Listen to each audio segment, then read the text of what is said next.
बाजरी क्रांति दिवस के अवसर पर सेनानियों, सेनानी संगठन व उनके उत्तराधिकारियों की जत्था जिले से रवाना होकर बैरिया होते हुए बाजरी सप्तऋषि द्वार पहुंचा, जहां बाजरी चेयरमैन सुनील सिंह के नेतृत्व में सैकड़ों की संख्या में लोगों ने शहीद स्वतंत्रता सेनानी राम दहीम ओझा के प्रतिमा पर फूल वर्षा कर माला पहनाया। वहीं चेयरमैन सुनील सिंह ने सेनानियों को अंगवस्त्र देकर सम्मानित किया। इस मौके पर वक्ताओं ने देश की आजादी दिलाने में अपने प्राणों की आहुति देने वाले सेनानियों के बारे में विस्तृत रूप से चर्चा करते हुए कहा कि आज हम सभी लोग सेनानियों की बदौलत ही खुले आसमान के नीचे स्वतंत्र रूप से अपनी जिंदगी व्यतीत कर रहे हैं। इसमें सेनानियों की अहम भूमिका है, लेकिन दुख इस बात की है कि आजादी के 78 साल बीत जाने के बाद भी युवा पीढ़ी सेनानियों को याद नहीं कर पा रही है। ये भविष्य के लिए ठीक नहीं है। जब तक आज का युवा सेनानियों द्वारा दिए गए संदेश को आत्मसात नहीं करेगा, तब तक ये मेरा भारत सोने की चिड़िया कैसे कहलाएगा। चन्नू साहब, क्या कहेंगे? बाजरी क्रांति दिवस है आज, क्या कहेंगे और कैसा कार्यक्रम आपके नेतृत्व में यहाँ पे हुआ और कौन आए यहाँ पे? देखिए, आज बाजरी क्रांति दिवस के अवसर पर मैं समस्त क्षेत्रवासियों और आप लोगों को धन्यवाद ज्ञापित करता हूँ। आज परम सौभाग्य का बेला रही हमारे लिए। नगर पंचायत में पहली बार मैंने यह परंपरा शुरू किया कि सेनानी जो आते हैं उनका यहाँ स्वागत होना चाहिए। वो सेनानी जिन्होंने अपने देश के लिए अपनी जान का न्यौछावर कर दिया, अपने सुख सुविधाओं का न्यौछावर कर दिया, भले ही कुछ उनके आज के डेट में आश्रित ही हैं, तो उनके कई पीढ़ियों के अगर गुजर जाए फिर भी उनका कर्ज यह देश भारत नहीं उतार सकता है। उस कर्ज को थोड़ा सा हल्का करने में हम यह विचार बनाकर अंग वस्त्रम और ध्वजारोहण कराकर 5 मिनट उनको यहाँ उपस्थित बैठाकर उनके द्वारा दी गई खुली हवा में सांस लेने में, बाजरी की जो धरती है उसमें थोड़ी देर वो भी खुली हवा में सांस ले, जिससे कि आज ऊपर बैठे उनकी आत्मा को शांति मिलेगी कि हमारे आश्रितों का उनके वजह से स्वागत हो रहा है। उनका जान जो उन्होंने भारत माता के लिए जो निछावर किया वह व्यर्थ नहीं गया है। आने वाले दिनों में हम और इससे भी भव्य कार्यक्रम करेंगे और सेनानियों के लिए तो जितना कहा जाए, जितना किया जाए भाई साहब, वो कमी है मेरे समझ से। आपकी क्या सोच है सेनानियों के प्रति? देखिए, सेनानियों के प्रति तो ऐसी होनी चाहिए समाज में उनकी इज्जत कि जहाँ भी उन्हें लोग देखें, जैसे हम अपने राष्ट्रगान के लिए खड़े हो जाते हैं सम्मान में, वैसे सेनानियों को देखकर सम्मान में खड़े हो जाना चाहिए।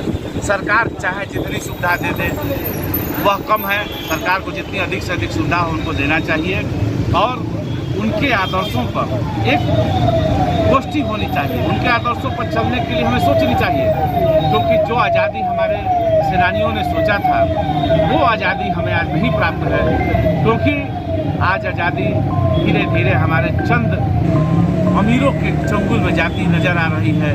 आज हमारी आज़ादी चंद सत्ताधारियों के चंगुल में जाती आ रही है। तो उनकी आज़ादी से, क्रांति से, जो बाजरी में क्रांति का एक वो कुमार रहा है, वह बाजरी में क्रांति का कुमार फिर से एक बार ज़रूरत है, ताकि हमारा जीवन आने वाली पीढ़ी को सुखमय मिल सके, भ्रष्टाचार मुक्त मिल सके और अन्य तरह से भी हम प्रफुल्लित रह सकें। चेयरमैन साहब, आखिरी सवाल, आज देश आज़ादी का 18वां वर्षगांठ मना रहा है, बावजूद महिलाओं पर अत्याचार थमने का नाम नहीं ले रहा है, कहाँ कमी रह जा रही है? 78वां जी, देखिए, ऐसा नहीं है, पहले से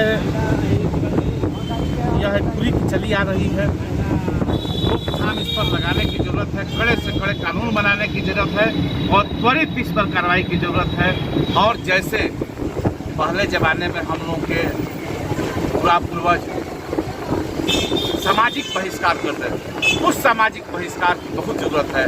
अगर कोई गलती करता है तो उसको सामाजिक बहिष्कार भी झेलना पड़े। जब इस प्रकार का डर और भय आएगा और पूरा समाज, केवल एक प्रशासन की जिम्मेदारी नहीं है। पहले हम लोग के जो बड़े भाई होते थे अपने पूर्वज के सामने खैनी खाने से डरते थे, एक छोटा सा नशा, आज बड़ी शान से वो पी के घूमते हैं। कोई गलत काम, एक मोहल्ले का अगर बुजुर्ग खड़ा है तो कोई गलत काम नहीं करता था, आज कोई फर्क नहीं पड़ता है। हमें फिर उस नैतिकता को उत्थान करना होगा फिर से हमें वही संस्कारों को जिंदा करना होगा और बड़े बुजुर्गों और समाज के लोगों को कहीं भी गलती देखे उसे रोकने का प्रयास करना पड़ेगा।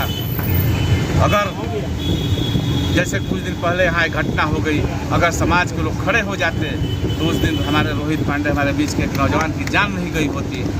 उससे सबक लेते हुए हम हमारे समाज को एक बार फिर से, हो सकता है कि उनके गार्जियन को कुछ उलाहना देने में, उनको बोलने, उनसे झगड़ा करे, उसको बर्दाश्त करते हुए हमें खड़ा होना पड़ेगा और इस समाज की बहुत बड़ी कुरीति को रोकना पड़ेगा। क्या नाम है सर आपका? मेरा प्रदीप कुमार दीवान जी, वार्ड नंबर 1 के सभासद विभाग। आज कैसा कार्यक्रम हुआ, कम शब्दों में बताइए। आज नगर पंचायत के सेनानियों को हम लोग पूरे नगर पंचायत के सभी सभासदगण, चेयरमैन साहब और नगर के सभी सम्मानित हम लोग साथ में स्वागत किए। किसका? जैसे सेनानी लोग। अच्छा, स्वागत के बाद कहाँ माल्यार्पण किया गया? माल्यार्पण वही चौराहा पर सप्तऋषि जिसमें सेनानियों का समाधि स्थल बना है वहीं पर। क्या नाम है आपका? संदीप कुमार सिंह। कैसा आज कार्यक्रम रहा? बहुत बढ़िया लगा। इतने हम लाइफ के पहली बार हम अपने समाज स्वतंत्रता सेनानियों का पहली बार इतना स्वागत भव्य तरीके से देखा। क्या कहना चाहेंगे? ऐसा ही होना चाहिए। हमारे नवयुवक पीढ़ी में ऐसा ही सारे हमारे बच्चे बूढ़े जो भी स्वागत करते रहे। यूबी 60 न्यूज के लिए बलिया से विवेक जायसवाल की रिपोर्ट।